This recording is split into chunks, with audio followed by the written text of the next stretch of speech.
di Matauro Tebin.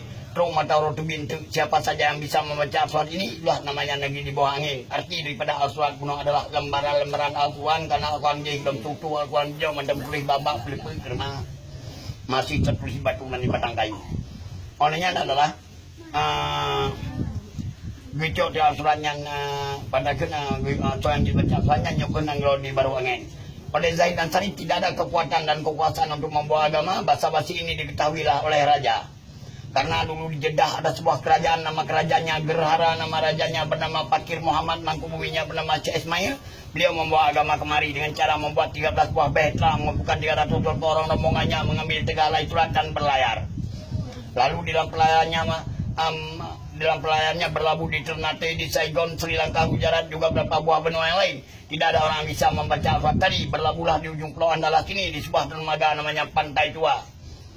Lalu maka dikatakan dalam sejarah masuknya agama Islam pertama melalui di Perlak. Benar sekali, karena kerajaan di Perlak itu namanya Pantai Tua. Bukan nama Perlak, bukan nama kerajaan, itu nama batang kayu, itu material behtra. Kita dapat melihat di Perlak ada belang behtranya, itulah bukti kuat. Kalau kerajaannya namanya Pantai Tua. Lalu beliau mendarat di situ dan menjumpai sama rajanya dengan kata singkat. Berkenalan, mengatakan halnya bahwa pembawa ditah pada Rasul. Lalu beliau tersebut ini adalah membuka Al-Quran tadi untuk disuruh membacanya. Jelas beliau tidak bisa membaca karena dialah raja Hindu. Meninggalkan Perlak, berlayar lagi sampai ke Baru, namanya Danau Toba. Karena dulu di Medan ada sebuah kerajaan namanya Deli Tua, kerajaan Tua tunduk pada kerajaan Pasai, hingga Deli Tua dibuat berbau istana Pasai. Yang seorang rakyat yang layak jadi raja bernama Allah Sultan Maimun. Lalu oleh Sultan Maimun minta bantuan kepada Malik Saleh. Karena rakyatnya di sana sangat batat sekali, batatnya tidak memberikan kerajaan dan juga agamanya, mereka itu selalu ingin duduk menyuruh di gunung sana, ingin menyendiri. Lalu minta bantuan kepada Malik Saleh karena mereka tidak suka tinggal di istana, banyak kali peraturan agama, peraturan istana. Lalu dikirim ke sana lah bernama pengawal beliau ini bernama Tuhar. Tuhar tersebut selalu dijuluki dengan nama Singa Raja dan juga Harimau Raja karena beliau pengawal rajaan sangat bengis. Dikirimlah ke sana tadi Tuhar yang nama aslinya ke sana yang dijuluki dengan Harimau Raja. Sampai ke sana bisa menemukan suku Batak, maka dikatakan Batak dan Singa Raja menjadi pahlawannya, dijuluki dengan si Singa Manga Raja. Kalau orang Padang dasar kata daripada menang kerbau, maka rumah adatnya dibuat penuh kerbau, berbulu hijau bagaimana bulu kerbau begitu. Lalu di sana juga tidak bisa membacanya dan meninggalkan sana, berlayar lagi hingga berlabuh di Barus, berlabuhlah di yang bernama tadi di Muara Pasir. Kita tinggalkan dulu pembawa agamanya, kita kembali dulu kepada kakek Malik Saleh. Kakek Malik Saleh namanya Malik Ahmad dan Malik Muhammad tadi untuk mencari rempah-rempah berdasarkan pada zaman selatan. Lalu beliau tersebut masuk kemari batu pulau ini namanya Pulau Perca, lalu berubah nama menjadi Pulau Ruja hingga berdiri lagi dan berdiri beberapa buah kerajaan, berubah nama lagi menjadi Pulau Andalas berdasarkan daripada Andalusia. Lalu beliau tersebut tentu saja sudah beranak pinak di sini. Dan Malik Ahmad tadi mempunyai seorang putra diberi nama Muhammad Merah Gajah. Malik Muhammad tadi mempunyai seorang putri diberi nama Putri Betum. Di antara Muhammad Merah Gajah bersama dengan Putri Betum dikawinkan lahir 2 orang putra. Pertama bernama adalah Merah Siwu Al-Malik Saleh, kedua bernama Merah Sum. Dua-duanya adalah putra dan juga satu ayah satu ibu. Merah Siwu sesudah dewasa, beliau tersebut masih memegang sebuah perguruan kecil belum isi di Deli Majun, sekarang menjadi nama sebuah desa Manjerun. Di situ perguruannya namanya Pulau Mangat, maka dikatakan Kecamatan Belang Mangat. Beliau ketuanya. Adik beliau telah menjadi raja, menemukan sebuah kerajaan namanya Kerajaan Campa. Kerajaan Campa berpindah dari Thailand dan Kamboja. Tinggal di sini adalah namanya Raja Jempa. Lalu Raja Jempa tersebut memperluaskan kerajaannya, membuat sebuah negeri baru, namanya negeri antara laut dan gunung. Lalu menunggangi gajah putih. Lalu keluar sebuah kata namanya Biruem, maka ikun Biruem. Negeri antara dulu namanya Jamal Malik Saleh, Jamal Malim Dewa, dijuluki negeri Kayangan. Sekarang namanya Takengon, adik beliau ketuanya. Lalu yang sudah berlabuh di Muara Pasir mendarat menanyakan kepada orang negeri, apakah di sini ada kerajaan? Jawabannya tidak ada. Yang ada suatu bulan berdomisili di Deli Majun di kedua yang 12 kilo. Beliau tersebut berpergian ke sana, kira-kira ada 12 kilo dari sini. Lalu sampai ke sana berjumpa sama beliau, berkenalan, mengatakan bahwa beliau pembawa ditah pada Rasul. Dibuka Al-Quran tadi di depan Merah Sidu dipersilakan untuk membacanya. Jelas beliau yang bisa membaca, malah menafsirkannya. Dikatakanlah rupanya inilah Malik yang saleh. Malik itu artinya raja, saleh artinya dan takwa, hingga beliau berubah nama menjadi Malikus Saleh. Baru beliau mengislamkan Pasai, mengungkap kerajaan Pantai Tua di Perlak, kalah kerajaan Pulau Baru. dan juga diangkat seorang yang layak jadi raja di Perak bernama Alaidin yang kita duduki dengan Alaidin Syah. Alaidin Syah mempunyai 2 orang putri, salah satunya bernama Ganggang Sari. Ganggang Sari tersebut sudah disiramkan terbalik nama menjadi Putra Merah. Putra Merah dipersembahkan oleh Siti Abdullah menjadi istri daripada Malikus Saleh. Dalam perkawinan ini lahir 2 orang putra. Yang pertama bernama Malikus Dahir Al Muhammad, yang kedua bernama Ahmad dijuluki dengan Malikul Mansur, juga punya anak 2. Lalu beliau tersebut telah mempunyai 2 orang anak dan oleh Pakir Muhammad telah jadi raja besar. Dan Pakir Muhammad berpulang ke Jeddah mengirim ke mana sebuah istana kayu yang sangat tinggi dengan menaranya. Jadi istana begini mana ada Titus. Titus kita ini khasnya kayu karena kita agama Islam bukan Hindu, kalau Hindu baru batu. Nah, lalu dikirim kemari sebuah istana kayu yang sangat tinggi dengan menaranya. Berpindah kerajaan dari 5 juz sana berpindah kemari. Karena dulu mobilisasinya daripada laut dan juga daripada sungai, maka pindah kemari. Dibuatlah istana di pinggir sungai berdekatan sama laut, dan waktu dibersihkannya rupanya ada sarang semutnya. Nampung kamu, karena suku Aceh ini dasarnya suku Melayu Jawa, dijuluki dengan bahasa Melayu ya ada sarang semutnya. Jadikan istana di situ diberi nama lah semut betina, semut dara, semut remaja. Namanya semut dara, bukan samudra. Kalau samudra adalah lautan yang luas. Lalu beliau tersebut duduk dalam istana Semudara, gabung bersama dengan nama Wilayah Pasai menjadi nama kerajaan Semudara Pasai, dan berubah nama pantai tua di Perlak waktu itu berubah nama menjadi Pantai Samudra. Di sini Samudra Pasai. Kalau Perlak bukan nama kerajaan, nama batang kayu. Nah, lalu beliau tersebut dalam istana Semudara menerima seorang tamu yang sangat agung namanya orang kafir. Belum gali pas sejarah itu. Karena Allah Maha Pencipta, Allah mengatakan bahwa dunia ini hampar, maka seorang anak manusia berdasarkan daripada Pinisia namanya Marco Polo mencari di mana ujung dunia. Hingga 17 tahun di dalam dunia jatuh dengan lagi kepada dasarnya. Marco Polo mengatakan bahwa rupanya dunia ini bulat bagaikan bola. Nah, inilah jurang pemisah antara ilmu akal dan ilmu agama. Bagikan laki perempuan hari malam putih hitam dalam sekali jurang pemisahnya. Dan Marco Polo waktu datang kembali membawa sebuah batang kayu yang namanya adalah bak pala, boh pala. Nyata Marco Polo bak jibak melalui Pelaicok dari Pedatun nanti ditampukan daerah Abia. Nah, lalu oleh Marco Polo masuk kemari, sampai kemari menjadi tamu agung daripada Malikus Saleh, dan Marco Polo sangat berkenan sama Malikus Saleh, dan Malikus Saleh juga sama berkenan sama Marco Polo. Lalu waktu Marco Polo mau berangkat ke Gujarat meneruskan perjalanannya, waktu 1000 laut sudah habis, Marco Polo lapor kepada Raja Aceh apa laporannya hingga tertulis di batu tulisannya. Nah, beliau sangat menghargai kepada tamunya, artinya walaupun orang kafir. Artinya begini, Marco Polo melapor kepada rajanya, kepada Malikus Saleh, ya Sultan, kami ingin meneruskan perjalanan kami dan kami sangat membutuhkan arah. Ini punya orang kafir mana dia para ahli dalam perjalanan ke. Malikus Saleh bersenyum, tidak menolaknya. Walaupun arah itu bernajis, walaupun ada itu haram, tetap beliau tidak menolaknya. Dan beliau tanda tangani hal tersebut dengan arif dan bijaksana. Artinya adalah beliau memerintahkan rakyatnya pergi ke hutan sana untuk mencari air batang. Air batang tersebut dibawa pulang di istana, dihidangkan kepada 2000 ribuan Marco Polo, minum bersama dengan petinggi kerajaan Pasai. Dan tertulis dalam sebuah buku bahwa saya adalah Trevor Marco Polo. Ia juga masam bisa menghilangkan dahaga mereka di dalam perjalanannya. Dan ke dasarnya mencari air nira hijau, air aren hijau, bahasa Aceh peh hijau, itu dasarnya. Maka air nira hijau itu tersebut itu bisa disembungkan oleh dengan jahit menjadi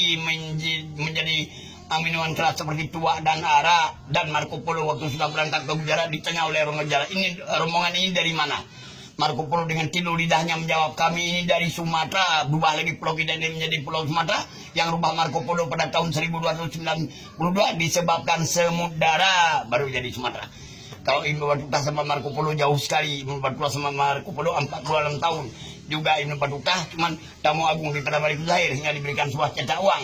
Dan beliau tersebut Ibnu Battuta menerjemahkanlah apa artinya Pasai, apa artinya samudera, dan dia mengatakan bahwa tanah di sini mengandung garam. Tidak ada tanah di pinggir laut dan tidak mengandung garam selain daripada laut tawar, baru nggak ada mengandung garam. Itu kalau menurut saya begitu. Nah, lalu beliau tersebut ini meninggal dunia pada tahun 1297 pada bulan Ramadan pada hari Minggu, kena sebab penyakit wabah ini demam panas, meninggalkan 2 orang putra Ahmad dan Muhammad dan seorang permaisuri kerajaan Ganggang Sari sebuah kerajaan namanya Pasai. Dan beliau tersebut mengangkat anak yang pertama menjadi raja kedua yang Pasai namanya Muhammad. Muhammad tersebut ini menciptakan 5 macam uang Pasai. Dibuat materialnya emas, bin nama dirham, perak, bin nama ringgit, kuningan, kupang, tembaga, pesai, cimatu. 5 macam uang tersebut itu pada tahun 1332 sudah beredar di Asia Tenggara dan Nusantara. Tertulis dalam cerah Ibnu Battuta daripada Maroko, juga Marco Polo daripada Pinisia. Dialah pencipta uang pertama di Asia Tenggara dan Nusantara, hingga beliau dijuluki dengan Raja Arif dan Bijaksana dengan kata lain Malikus Zahir.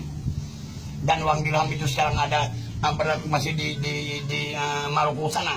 Karena waktu baiknya Ibnu Battuta datang kemari ngaji bersama dengan Malik Dairi, diberikan sebuah cenderamata namanya Allah cetak uang emas, maka di sana masih berlaku uang dirham, kita saja yang berlaku uang kertas gitu ya. Itulah bedanya karena Indonesia yang merdeka bukan kita. Itu terjadi. Dan juga Malik Dairi telah menemukan sebuah kerajaan namanya di Thailand, dan beliau terhubung hubungan erat bagus sekali bersama dengan Tiongkok. Dan oleh Kaisar Tiongkok bernama Kaisar Ming mengirim ke Malaysia sebuah cenderamata yang namanya lonceng tekradonya, dibawa oleh seorang penengah laut namanya Muhammad Laksmana Cheng Ho. Lalu dipaparkan di sini di sebuah masjid di istana Semudara di sini. Kalau di sana istana Takarang, di sini ada 2 istana, tapi orang selalu tahu satu istana. Nah, lalu sudah dipaparkan ini, sudah hancur ini, baru dipindah ke sana, dari sana baru dipindah ke Banda Aceh. Jadi makanya beliau tersebut ini sudah itu menemukan sebuah kerajaan di Siam namanya waktu dipenuhi oleh raja gitu, dan beliau ini ceritakan syahid dengan cara terdahsyat. Kita bagaimana dahsyatnya meninggal Malik Zahir, dan beliau tersebut adalah meninggal dengan cara sakit. Nah, saya gali dalam sebuah sejarah lagi. Di Pulau Jawa ada sebuah kerajaan, nama kerajaannya Kerajaan Majapahit, nama rajanya bernama Hayamuruk, patihnya bernama Gajah Mada, waktu yang mana pemenering pencipta Krisampu. Kerajaan Majapahit dengan sumpah palapanya untuk menundukkan Asia Tenggara dan Tandara, dia tundukkan dulu kerajaan Pasai, kenapa Pasai itu Asia Tenggara. Dia ingin menyerang sebuah kerajaan, tidak berani kombinasi 3 buah kerajaan menyerang kemari sekaligus. Sampai kemari Said, seorang raja namanya Malik Dayak terbunuh oleh Gajah Mada. Antum supaya tanah siap pasang namanya Semudara. Banyak sekali buktinya. Semuanya yang meninggal ini adalah semuanya suhada meninggal bagaikan masal, bagaikan meninggal tsunami. Alahannya satu, orangnya rabe-rabe terus ke bawah batang kayu sana. Nah, itulah bukti kuat. Dan juga kenapa begitu? Nah, karena orang Pasai lah yang terbunuh, mereka tidak bisa terbunuh karena mereka ada kebalnya, tidak bisa dimakan oleh cedera apapun. Maka sebenarnya orang Pasai yang terbunuh, yang selamat yang meninggalkan kerajaan. Lalu istana sudah hancur, raja sudah Said banyak meninggal, mereka menyuruh dengan kemenangannya. Waktu dia menyuruhlah diketahui oleh Kuntum Mana bahwa Gajah Mada ini memakai sebuah ilmu sihir bernama Rawa Rontek, karena waktu dia menyerang kemari tidak memakai alas kaki agar kakinya selalu tendus tanah. Jadi kalau itu tanah ada kebalnya, kalau tidak kebalnya hilang. Diketahui kelemahan Gajah Mada, terjadilah serangan balik. Dalam serangan balik ini ada pengajaran karena mereka itu sudah jauh sekali menyuruh, pengajarnya sudah jauh sekali mengejar. Pengajarnya orang Pasai sangat lelah dan minum air pada sebuah sumur, hingga sumur tersebut tidak mencukupi airnya. Terciptalah sebuah kabupaten di Aceh Timur namanya Idi, desa nama daripada Idi artinya air sedikit. Sedang minum air cukup dan tidaknya dengan terus langsung hingga sampai di antara Langsa dan Kuala Simpanglah, di situ meninggalnya Gajah Mada. Sudah disiapkan jerat. Lalu Gajah Mada masuk dalam sebuah jerat, ada pun kalup dan pecah. Terjadung dia punya kepala ke bawah, kakinya ke atas, benar tidak menyentuh tanah lagi, benar hilang dia punya kepala. Dia potong punya kepala, dikirim kepada Majapahit. Sampai sekarang Gajah Mada yang ada patung kepalanya. Kalau badannya tidak bisa kita temukan, kalau kita temukan tentu tanah dia nggak bisa hidup lagi, maka dimisteriuskan. Jadi maka Gajah Mada orang tidak dulu menamakannya. Tercipta sebuah kecamatan lagi namanya Majapahit, desa nama daripada Majapahit. Baru anak daripada Syed Said dikirim ke Pulau Jawa, ke Kairo untuk mengalimnya. Waktu berbalik di sana tidak bisa mendarat di sini, disuruh mendarat ke Pulau Jawa sampai kita dapat Batu Demak, tumbuhkan sebelah kelapa, beli dalam sebuah kota namanya Jayakarta, menjadi ibu kota Indonesia Jakarta. Itu ayah Syed Said, ayah Fatahillah namanya Syed Said itu pernah daripada Rasul. Ya, pernah daripada Rasul karena Nabi kita punya anak Fatimah. Fatimah dikawinkan sama Sayyidina Ali, melahirkan orang putra pertama Hasan kedua Husain. Hasan meninggal dalam makan racun, Husain meninggal dalam peperangan, tapi telah meninggalkan beberapa orang anaknya seperti yang bernama Zainuddin dan juga yang bernama tadi adalah Said Sarif, ayah daripada Fatahillah, itu daripada Rasul. Dan itu baru dikirim lagi di sini alim ulama di sini untuk Fatahillah memperkembangkan Islam Pulau Jawa, namanya Sayyidina Malik Ibrahim Maulana Ishaq Zainuddin Samsudin diberi nama Wali Wali Songo. Kalau ke Filipina dari Syed Ismail makamnya di samping Masjid Moro.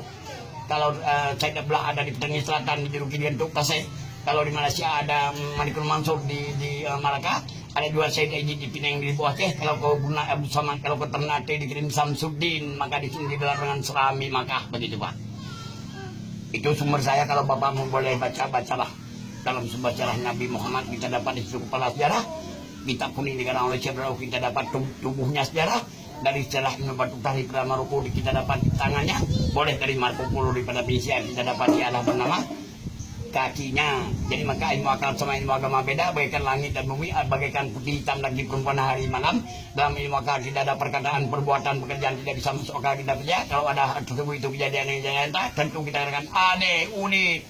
Coba kita bersoleh pada ilmu agama kita yang ada yang tidak daruri, kitabnya Allah, kitabnya Allah, semuanya aneh-aneh dan unik-unik. Tanya orang banyak akalnya, cepat dua telur sama induknya kalau dia tahu. Itu yang satu hal mana umpamanya berat telur. Tapi melalui ilmu agama, boh labu laraya boh bud badan so, pulang baru laraya bud boh kita nyom baca mutakin mujar badan juga. Kitab-kitab tanya mulu. Oke, terjawab. Itulah yang dapat saya dapat itu kedua bola jam yang lu pegang madun drona mungkin han bini no, yang mungkin kita perlu berhari atau berminggu begitu. Yang sumbernya mudah anda, jangan kalau kali baca hanya apa